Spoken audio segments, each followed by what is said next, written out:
Assalamualaikum warahmatullahi wabarakatuh. Alhamdulillah alladzi jama'ana fi hadzal makan wassalatu wassalam ala asyrafil insan sayyidina wa maulana Muhammadin sayyidi waladi Adnan wa ala alihi wa ashabihi wa zurriyatihi wa atba'ihi ila akhiriz zaman, amma ba'du. Hadirin hadirat Bapak Ibu sekalian rahimakumullah. Pertama-tama kita panjatkan puji syukur yang tidak terhingga kehadirat Allah Subhanahu wa taala yang senantiasa memberikan kita berbagai macam nikmat anugerah yang tidak terhingga, nikmat taufik, hidayah, inayah, dan lainnya. Dengan demikian kita bisa berkumpul bersama-sama di tempat ini. Mudah-mudahan perkumpulan kita pada malam hari ini mendatangkan berkah, rahmat, maghfirah kepada kita semua. Amin amin ya rabbal alamin. Hadirin hadirat yang dimuliakan Allah. Setiap perkumpulan dimanapun tempatnya, apabila perkumpulan itu tidak mendatangkan rahmat, tidak mendatangkan maghfirah kepada kita, maka perkumpulan itu akan kita sesali nanti pada hari kiamat. Setiap perkumpulan yang mendatangkan rahmat, mendatangkan maghfirah, ampunan dari Allah, akan kita banggakan, akan menyenangkan kita nanti di hari yaumil kiamah. Hadirin hadirat yang dimuliakan Allah. Di antara anugerah yang besar yang Allah berikan kepada kita, padahal kita kada pernah minta kepada Allah. Anugerah yang sangat besar itu adalah kita sabarataan ini dijadikan Allah sebagai umat Nabi Muhammad sallallahu alaihi wasallam. Ini satu anugerah yang sangat besar, anugerah yang sangat mulia, yang kita kada pernah minta, tapi Allah langsung berikan kepada kita bahwa Nabi kita, Rasul kita adalah baginda Nabi Muhammad sallallahu alaihi wasallam. Kenapa menjadi umat Nabi Muhammad sallallahu alaihi wasallam itu merupakan keberuntungan yang besar? Kenapa menjadi umat Nabi Muhammad sallallahu alaihi wasallam itu merupakan anugerah agung? Karena umat Nabi Muhammad sallallahu alaihi wasallam ini merupakan umat yang terbaik yang pernah Allah keluarkan di muka bumi ini. Umat Nabi Muhammad sallallahu alaihi wasallam ini umat yang paling disayangi oleh Allah dibanding dengan umat-umat Nabi yang dahulu. Umat Nabi Muhammad sallallahu alaihi wasallam merupakan umat yang sangat banyak mendapatkan kemudahan-kemudahan dari Allah Subhanahu wa taala. Satu nikmat besar yang jarang kita syukuri, bahkan mungkin yang tidak pernah ada yang tidak pernah mensyukuri nikmat menjadi umat Nabi Muhammad sallallahu alaihi wasallam. Kalau belum pernah mensyukuri sebagai umat Nabi Muhammad sallallahu alaihi wasallam, maka malam ini syukurilah nikmat itu.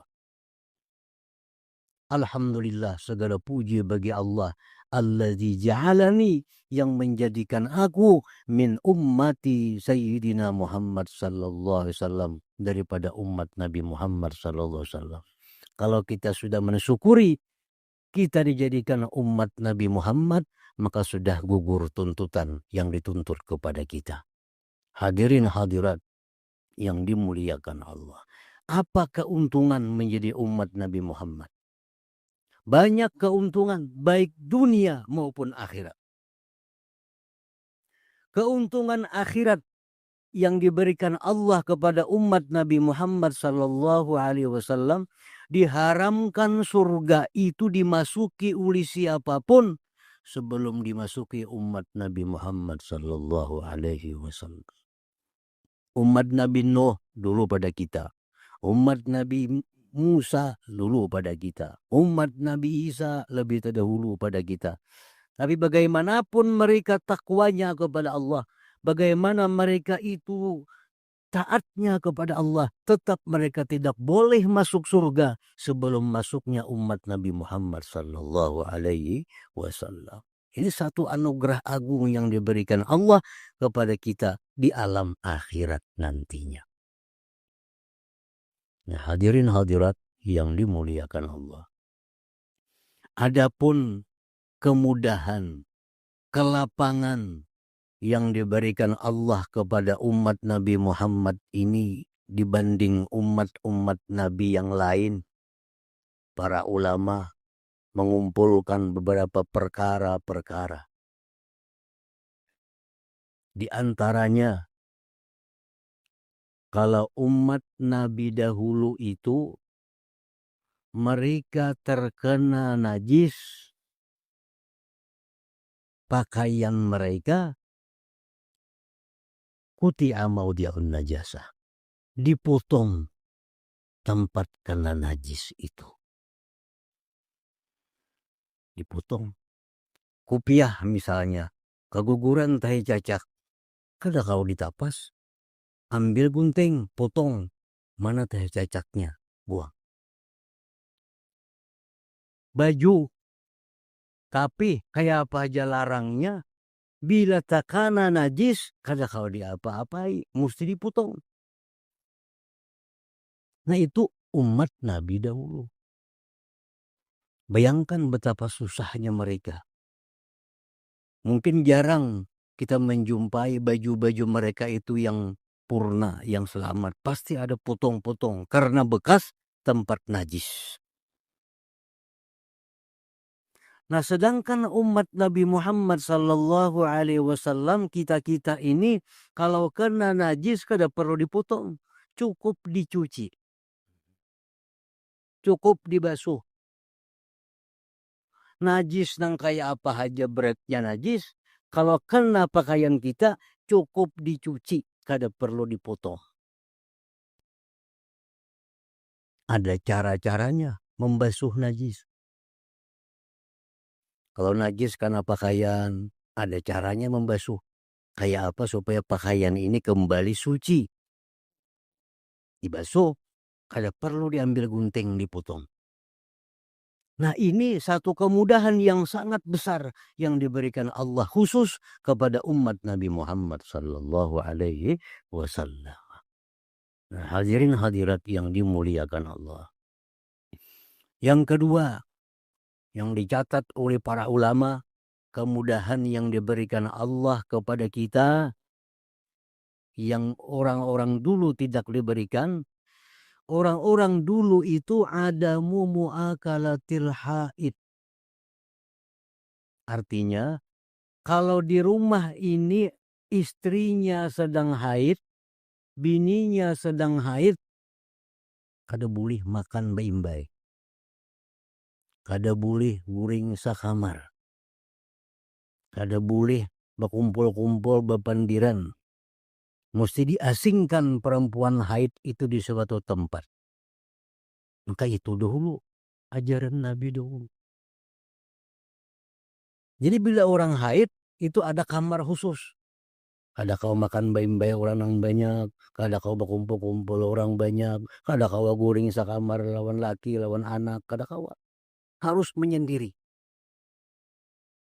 Nah, sekarang umat Nabi Muhammad sallallahu alaihi wasallam diberikan kemudahan bahwa perempuan yang haid itu Sama dengan perempuan yang tidak haid. Boleh kita makan bersama, boleh kita sekamar, boleh kita berkumpul bersama. Yang kada boleh hanya satu, yaitu berhubungan suami istri. Nah, ini kemudahan bagi kita.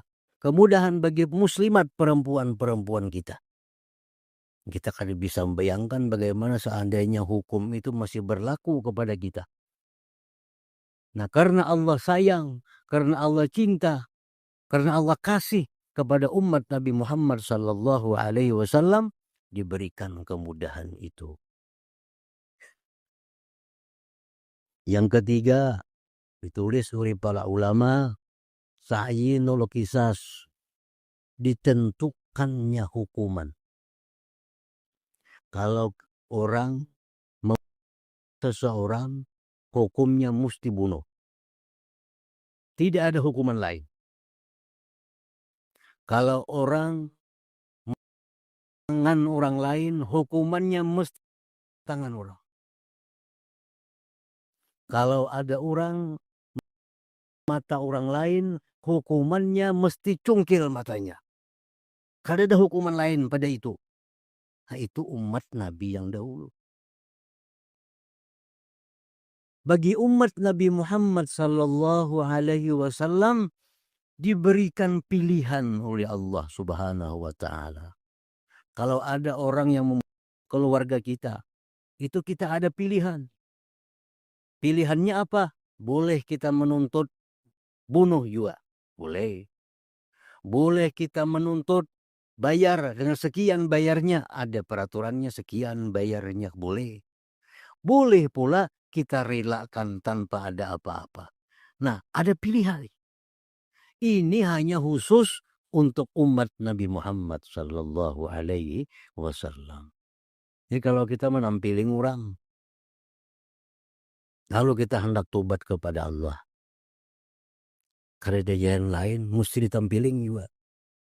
Kalau kita datang ke rumahnya minta maaf, nah pernah menampiling ikam, minta ridha, pernah menampiling, nak minta ganti rugi, berapa ganti rugi, 10 kambing kah misalnya. Kada kawa, zaman dahulu kada kawa. Bila orang pernah menampiling, tampiling juga musuhnya. Kada ada hukuman lain. Nah, kalau umat Nabi Muhammad sallallahu alaihi wasallam, kalau kita menampiling orang, kita datangi orangnya. Aku minta ridha, minta halal lawan ikam, pernah menampiling ikam. Ikam hendak apa? Nak tampiling? Boleh. Hendak jadinya aku menampiling gak ada usaha gitu. Cuma gula lagi 10 kilo gantiannya. Boleh juga. Gratis saja aku maafkan. Boleh juga. Nah, ini hukum hanya khusus diberikan Allah kepada kita umat Nabi Muhammad sallallahu alaihi wasallam. Ta'yinul qisas. Yang keempat yang dicatat oleh para ulama, qatlun nafsi bitaubah wa qat'il a'dha'il khati'ah. Kalau orang muslim keluar dari Islam, kemudian hendak masuk Islam lagi, itu mesti diri. Kada ada jalan lain. Orangnya agama Islam. Kenapakah? Karena keadaan apa? Dia keluar dari agama Islam. Hendak pulang babule ke Islam. Kada bisa. Kecuali hapun bunuh. Nah, itu ajaran umat dahulu. Ajaran Nabi Musa macam itu. Jadi kalau ada orang Islam keluar dari agama Islam, hendak berbulik ke Islam, diterima. Bila kadang itu kada ada cara untuk tobat. Nah, coba kalau ada orang Islam masuk ke agama lain, masuk Islam lagi, cukup asyhadu an la ilaha illallah wa asyhadu anna Muhammadar Rasulullah. Kada perlu bunuh. Ini kemudahan kemudahan yang diberikan Allah kepada kita karena cintanya Allah kepada kita, karena kita umat Nabi Muhammad sallallahu alaihi wasallam, umat Nabi yang paling dicintai oleh Allah Subhanahu wa taala. Wa qat'i a'dha'il khati'ah, dan dipotong anggota-anggota yang berdosa. Kalau mata nih memandang kepada yang haram, berarti berdosa. Berarti dia melakukan dosa. Dan dia wajib taubat kepada Allah. Kalau umat Nabi Musa kada kawa taubat kepada Allah, kecuali apa? Dicungkil matanya. Cungkil matanya. Mata nih memandang yang haram, memandang yang kada boleh dipandang. Berdosa, hendak taubat kepada Allah kada kawa kecuali cungkil matanya. Sangguplah kita kayak itu. Habis mata kita semua kada ada lagi. Kita memandang yang haram hari-hari. Kalau telinga mendengarkan sesuatu yang haram didengarkan dan kita hendak tobat kepada Allah, potong telinga kita. Kada kawa, astagfirullahalazim, kada kawa. Kalau lisan kita nih menggibah orang, lisan kita berdusta, hendak tobat kepada Allah, ambil pisau, tatak lisan. Itu tobatnya. Nah, sedangkan kita umat Nabi Muhammad sallallahu alaihi wasallam berjuta-juta kali kita memandang yang haram. Berjuta-juta kali kita berkata-kata yang haram. Berjuta-juta kali kita mendengar yang haram. Kada disuruh Allah potong telinga, potong hidung, potong mulut, kada ada. Cukup tobat kepada Allah, perbanyak istighfar. Astaghfirullahalazim, astaghfirullahalazim, astaghfirullahalazim. Dihapus dosa-dosa yang di mata, dosa di mulut, dosa di telinga. Ini kemudahan yang luar biasa yang diberikan Allah kepada kita sebagai umat Nabi Muhammad sallallahu alaihi wasallam. Yang kelima, al-mu'akhadha 'alal khata' wan nisyan. Orang dulu kada ada istilah lupa. Puasa kada ingat pada puasa, makan batal puasa. Kada ingat, kada sengaja, kada kenal, kada sengaja, kada kenal lupa, berlaku tetap hukum yang ada. Nah, bagi umat Nabi Muhammad sallallahu alaihi wasallam, kita puasa tengah hari kita kada ingat pada puasa, makan sepiring, alhamdulillah. Puasa tetap puasa. Kada batal puasa? Kada. Kenapa? Lupa. Nah, umat Nabi Musa kada tahu dilupa. Walaupun lupa, tetap batal puasanya. Nah, ini keistimewaan umat Nabi Muhammad sallallahu alaihi wasallam. Yang keenam, tahrimu istigalihim yauma aidihim. Tidak boleh bekerja pada hari raya. Maka hari raya mereka tiap Sabtu. Kalau kita kan hari Jumat hari raya kita. Al-Jumat itu Idul Muslimin, hari raya kaum muslimin. Bagi orang-orang zaman dulu, zaman Nabi Musa itu Sabtu hari rayanya. Bila hari Sabtu kada boleh begawi. Begana di rumah aja.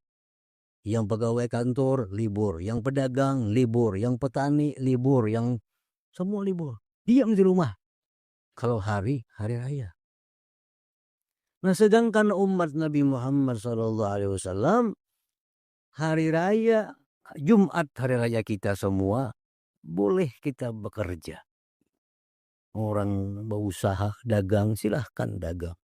Orang di kantor silahkan ke kantor. Orang yang petani silahkan bertani asal sembahyang Jumat.